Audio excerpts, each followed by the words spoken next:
오늘은 생명의 삶 5월 24일자 하나님의 법에 담긴 공의와 유연성의 균형이란 제목으로 함께 말씀의 은혜를 나누기 원합니다. 오늘 본문의 말씀은 이스라엘 백성들이 시내산에 도착한 이후에 율법을 받는 모든 과정 중의 한 부분입니다. 십계명을 받은 후에 이제는 삶 속에서 그들이 적용해야 할 일반적인 율법들을 받는 내용 중의 한 부분이죠. 오늘 본문의 내용은 12절부터 14절까지는 살인한 자에 관한 율법이 선언되고요. 15절부터 17절까지는 폐륜적 죄악, 부모에 대한 죄악에 대한 법률과 납치, 사람을 납치하는 경우에 대한 율법이 선언됩니다. 그리고 18절부터 27절까지는 상해에 관한 율법, 서로 일반적인 삶을 살다가 상하게 했을 때 어떻게 배상하고 벌을 받을 것이냐라는 그 율법이 말씀이 선언되고 있습니다. 이런 일반적인 생활에 대한 율법들은 굉장히 세부적이고 섬세합니다. 이 출애굽기뿐만 아니라 민수기에도 가서 그렇고 레위기에 가서도 그렇고 굉장히 디테일하게 섬세한 내용들이 많이 담겨 있거든요. 이런 하나님의 섬세한 법률은 고대 근동에 선언되었던 다른 그 당시에 다른 법률들과 비교해 보아도 손색이 없을 만큼 굉장히 세부적으로 다양한 측면의 말씀들을 그런 법들을 다루고 있고요. 또 특별히 사회적 약자층 종이나 여인이나 아이들에 대한 그 약자층에 대한 배려가 굉장히 많이 강력하게 선언되고 있다라는 것이에요. 이것이 하나님의 법의 특징 중에 한 가지죠. 이러한 율법을 통해 우리는 하나님께서 인간이라는 존재를 우리를 얼마나 섬세하게 사랑하시는지 그냥 말씀을 지켜라 하고 큰 강령만 주셔도 되는데 그 세부 항목들을 아주 디테일하게 주시면서 우리가 삶 속에서 겪을 수 있는 많은 경우의 수들을 대비하셔서 우리를 얼마나 섬세하게 사랑하시는지를 알 수 있다라는 것이죠. 오늘 말씀을 조금 더 자세하게 살펴보면요. 첫째로 12절부터 14절 말씀에 나오는 살인한 자에 대한 율법입니다. 가장 중요한 것은 그 살인을 향한 고의성의 유무입니다. 그러니까 살인을 할 때 어떤 사람이 의도적, 고의적인 의도를 가지고 다른 사람의 생명을 빼앗으면 그 사람은 반드시 죽음의 심판을 받아야 해요. 이유를 막론하고 그는 반드시 죽어야 합니다. 하지만 우리가 살다 보면 이 고의적인 것이 아니라 실수로 인하여서 이제 다른 말씀들을 쭉 살펴보면 도끼로 나무를 베다가 도끼 날이 빠져서 사람을 부딪혀 죽이는 경우 이런 경우들이 나타나거든요. 살다 보면 언제든 일어날 수 있는 일들이잖아요. 아주 우연이라든지 실수로 다른 사람의 생명을 빼앗게 된 경우에는 어떻게 하느냐? 그는 무조건적으로 죽음의 심판을 받는 것이 아니라 하나님이 예비하신 도피성으로 피하여서 재판을 받게 하고 그의 죄의 고의성의 유무를 따진 후에 만약에 고의적이지 않으면 그는 생명을 연장할 수 있다는 거예요. 생명을 존중하시는 하나님의 법이 선언되는 것이죠. 가해자나 피해자나 두 생명이 다 존중받아야 한다라는 것을 하나님은 강조하고 계시는 겁니다. 15절부터 17절까지 말씀에는 폐륜적 죄악과 납치에 관한 율법이 선언되고 있습니다. 이 15절과 17절은 이제 부모에 대한 자녀가 부모를 치는 자, 자녀가 부모를 저주하는 자는 어떻게 됩니까? 살인한 자와 동일한 심판을 받아요. 그냥 바로 죽어요. 이거는 뭐 더 이상 변론이 없어요. 재판도 없어요. 그냥 바로 그런 자들은 해악을 그 죄악이 이스라엘에 만연해질까봐 그래서는 안 된다라는 원칙 아래에서 그들은 바로 심판을 받아 죽습니다. 16절에서 다른 사람을 납치하는 자 역시 심판을 받아 죽습니다. 부모를 치는 자나 저주하는 자가 살인한 자와 동일한 심판을 받는 이유는 하나님께서 이 세상을 창조하신 원리상 부모를 존중하고 공경하는 것은 하나님을 사랑하는 것에 동일한 원칙이기 때문입니다. 10계명 중에 제일 되는 계명이 내 부모를 공경하라고 하나님께서 정해 주셨기 때문에 자녀가 부모를 사랑하고 존중하고 공경하는 것은 하나님의 창조의 원칙상 가장 중요한 원칙이에요. 하나님을 사랑하는 것만큼 중요한 원칙이라는 거죠. 그러므로 부모에게 함부로 부모를 치거나 부모를 저주하는 자는 하나님의 보시기에 아주 극악무도한 죄악이기 때문에 그는 반드시 심판을 받아 죽습니다. 그런데 이 말씀은 또 무엇을 반증하냐면 부모가 부모로서 존중받을 만한 행위를 해서 존중받는 것이 아니라 부모라는 존재 자체만으로 그는 존중을 받아야 함을 선언하고 있는 것이에요. 우리는 살면서 뭐랄까 존중에 관하여서 너무 이유를 많이 달 때가 있거든요. 존경과 존중에 관하여서 뭔가 행함을 통하여서 무엇인가 나에게 주어진 혜택을 통하여서 그를 존중하고 공경하고 배려해야 된다라고 착각할 때가 있어요. 하지만 그렇지 않습니다. 하나님의 법에는 잘 살펴보면 생명은 생명이기 때문에 존중받아야 하는 거예요. 생명은 생명이기 때문에 존중해야 하는 거예요. 내가 주인이고 그가 종일지라도, 신분제도가 있는 사회 속에서라도 생명은 하나님이 생명으로 세우셨기 때문에 서로 존중하고 배려하는 것이 맞다라고 선언하고 계세요. 하물며 부모는 어떻습니까?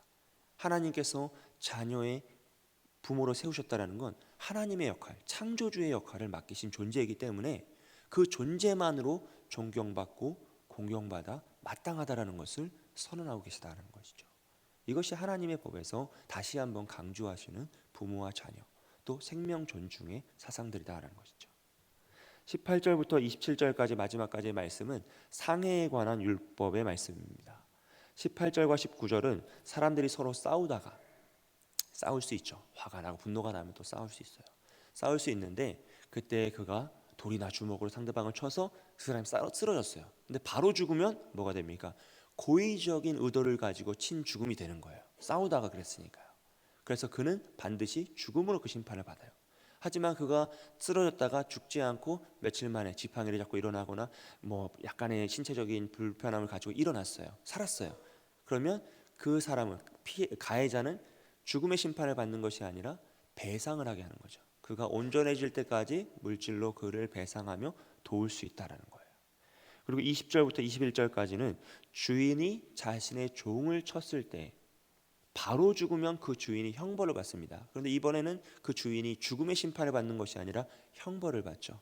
어느 정도 그 주인의 그 신분에 대한 보상을 해주는 거죠. 배려를 해주는 거예요. 하지만 그 주인도 반드시 종을 쳐서 죽였을 때에는 벌을 받습니다. 왜냐하면 종일지라도 그는 하나님이 세우신 생명이기에 존중해야 한다는 원칙이 있어요. 그런데 종이 바로 죽는 것이 아니라 며칠 있다가 죽거나 아니면 며칠 있다가 다시 살아났으면 그 주인은 형벌에서 자유해져요. 왜냐하면 고의적인 의도성을 가지고 그를 친 것이 아니라 벌하기 위해 쳤다라고 해석할 수 있기 때문이죠. 굉장히 해석이 다양할 수 사실은 있는 부분이긴 한데 그래도 하나님은 그 모든 두 사람 모두를 배려하여서 이렇게 법을 정하셨다는 거죠.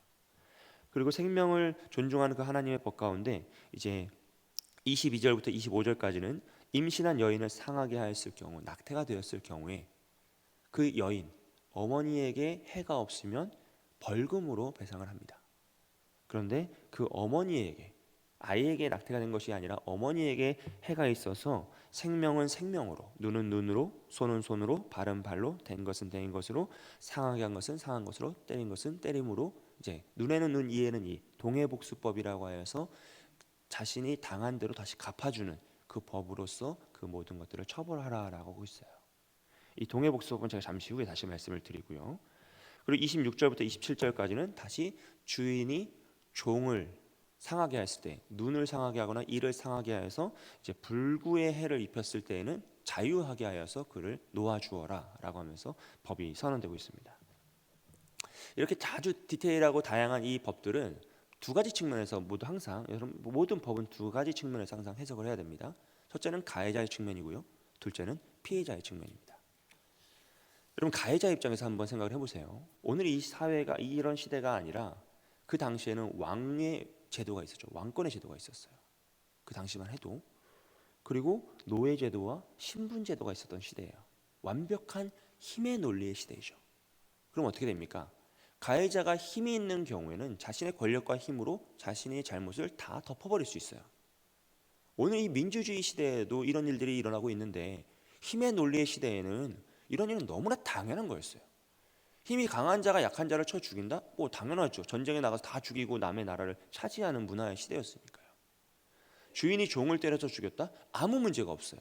왜냐하면 그 당시에 주인에게 주인이 가지고 있던 염소 중에 한 마리, 양 중에 한 마리와 다를 바가 없었다는 거죠.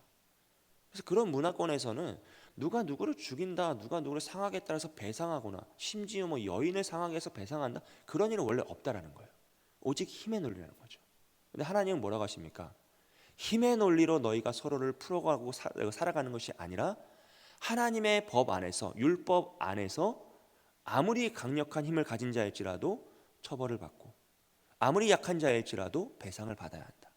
왜냐하면 하나님의 법 안에선 모든 사람이 동등하기 때문이다라는 것을 강조하시는 거예요. 하나님 보시기에 모든 생명은 다 존중받아 마땅하고 천하보다 귀하게 여기시는 영혼들이기 때문에 하나님의 말씀 안에서, 율법 안에서는 모두가 동일하다라는 것을 굉장히 강력하게 선언하시는 거죠. 법 앞에 모든 사람이 평등하다라고 하는 오늘날의 법의 원칙과 동일합니다. 굉장히 앞선 법의 가치인 거죠. 이것이 가해자 입장에서 봤을 때 내가 아무리 힘이 있을지라도, 내가 아무리 권력을 가진 왕일지라도 나의 잘못을 하나님 앞에 감출 수 없고 다른 그 피해자에게 나는 반드시 내 것으로 보상을 해야 함을 강력하게 말씀하시는 거예요. 그렇기 때문에 아무리 힘이 강한 자일지라도 겸손하게 되고 조심하게 되고 법을 지키게 되는 것이죠. 법치 국가가 되는 것이죠. 이것이 가해자 입장에서 볼 때 율법입니다. 두 번째로 피해자의 입장에서 율법을 보면 보복에 대한 세부적인 항목을 굉장히 디테일하게, 세부적으로 섬세하게 말씀하시죠. 그것은 무엇입니까? 복수에 사로잡혀 인생을 살아가지 말고 하나님이 정하신 규칙 아래서 보복하고 끝내라는 것이에요. 여러분, 우리가 누군가 나를 상하게 하면 이 마음이 불편하잖아요.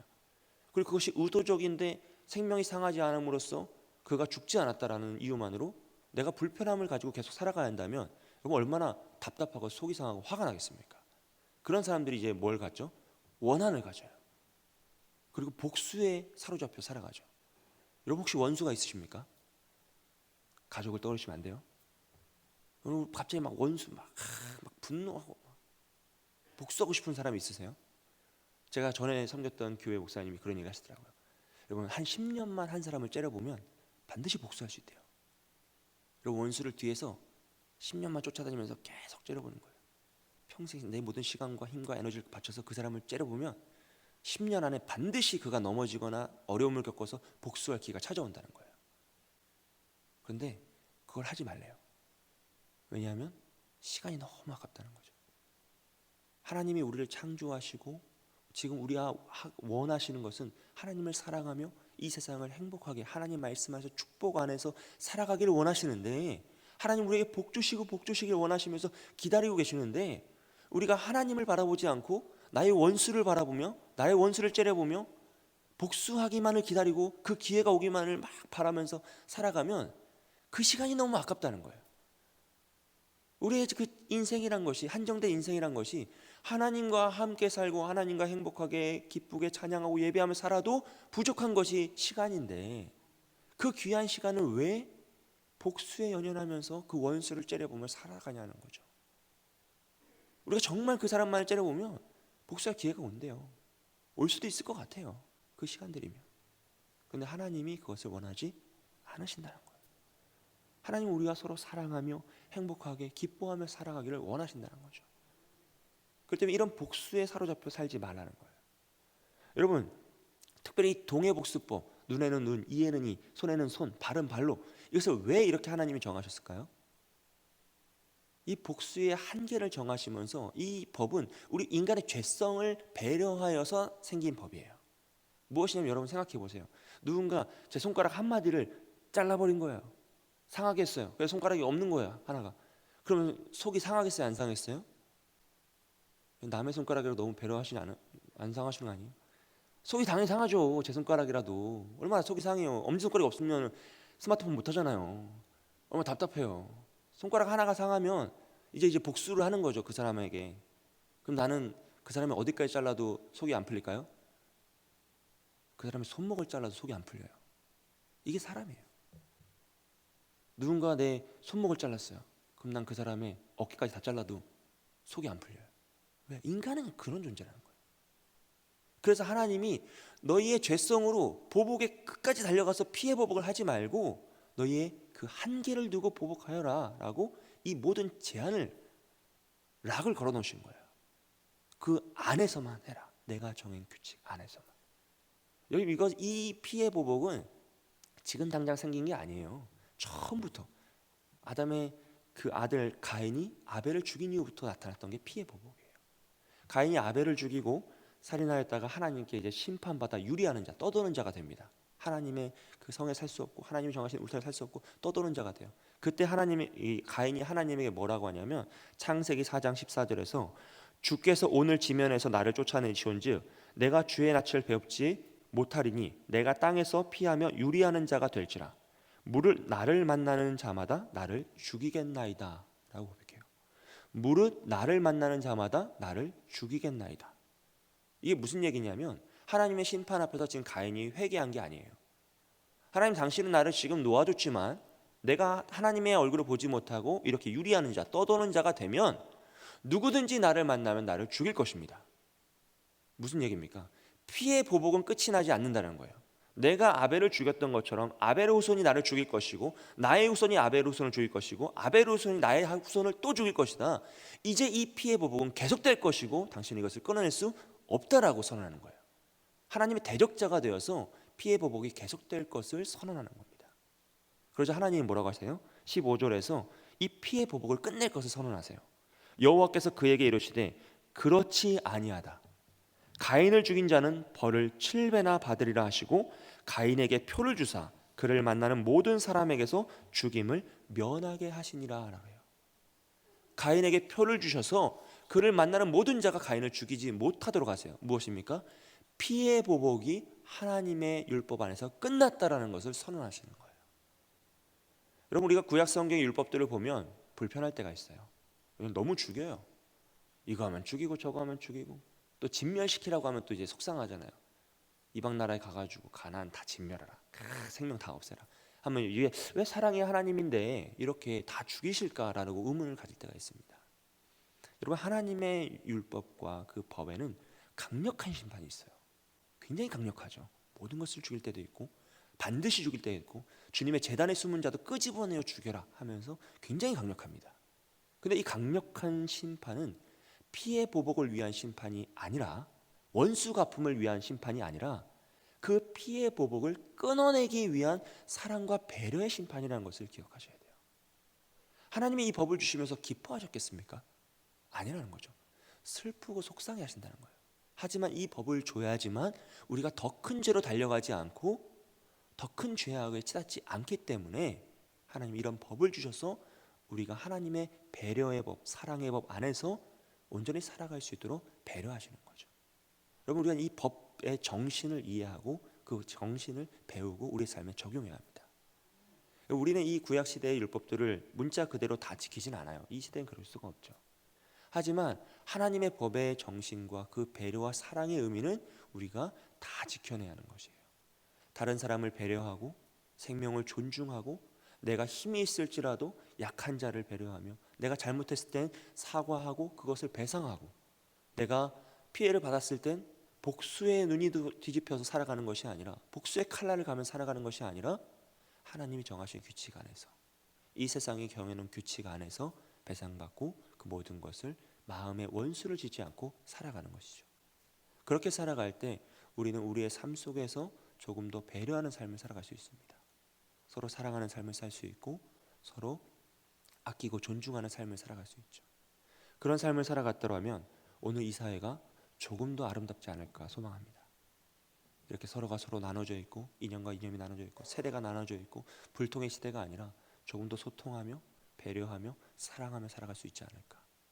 우리가 하나님 말씀을 지킴으로써 오늘 우리의 삶 가운데 이러한 배려와 사랑이 또 이 한 주의 우리 삶 가운데 이런 하나님의 놀라운 위로의 역사가 섬기시고 사랑하시고 배려하시는 사랑의 원리가 우리 삶 가운데 이루어지기를 주님의 이름으로 축복드립니다. 함께 기도하겠습니다.